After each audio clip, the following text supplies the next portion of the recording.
কিভাবে থামবে Ukraine Russia যুদ্ধ? কার হাতে আছে শেষ সমাধানের সূত্র? ফ্লোরিডার আলোচনায় কি সত্যি নতুন কোনো পথ খুলে গেল? সম্প্রতি ফ্লোরিডায় ইউক্রেনের জাতীয় নিরাপত্তা পরিষদের সচিব রুস্তেম উমেরভের সঙ্গে বৈঠক শেষে মার্কিন পররাষ্ট্রমন্ত্রী মার্কো রুবিও জানালেন, আলোচনা ফলপ্রসূ, কিন্তু শেষ সমঝোতা এখনো দূরে। কথার মধ্যে যেন ছিল আশার আলো, আবার বাস্তবতার কাঁটাও। গত 2 সপ্তাহের কূটনৈতিক তৎপরতা আর যুক্তরাষ্ট্রের 28 দফা শান্তি প্রস্তাব ফাঁস হওয়া, সব মিলিয়ে এই বৈঠক যেন আরও গুরুত্ব পেয়েছে।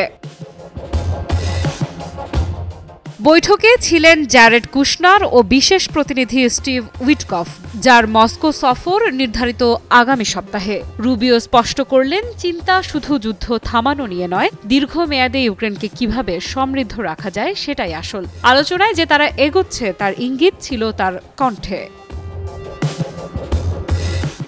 উমেরভ, যিনি ইয়ারমাকে স্থলাভিষিক্ত হয়েছেন দুর্নীতি বিরোধী অভিযানের পর, উল্লেখ করেন নিরাপত্তা পুনর্গঠন ও ভবিষ্যতের রূপরেখা নিয়ে তাদের আলোচনার কথা। তার ভাষায়, যুক্তরাষ্ট্র শুধু শুনছে না, সহযোগিতাও করছে। বৈঠক শেষে 2 পক্ষও একে কার্যকর বলে বর্ণনা করেছে।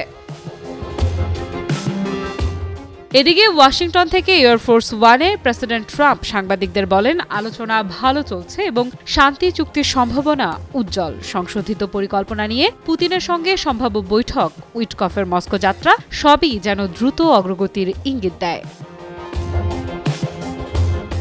অন্যদিকে ইউক্রেনের প্রেসিডেন্ট জেলেনস্কি সামাজিক যোগাযোগ মাধ্যমে উল্লেখ করেছেন, আলোচনায় গঠনমূলক অগ্রগতি হয়েছে এবং সব আলোচনা ইউক্রেনের সার্বভৌমত্ব ও জাতীয় স্বার্থ নিশ্চিত করার লক্ষ্যে হয়েছে। যুক্তরাষ্ট্রের প্রচেষ্টার প্রতি তার কৃতজ্ঞতা পরিস্থিতিকে আরও স্পষ্ট করে, কূটনীতির পর্দার আড়ালে বড় কিছু ঘটছে।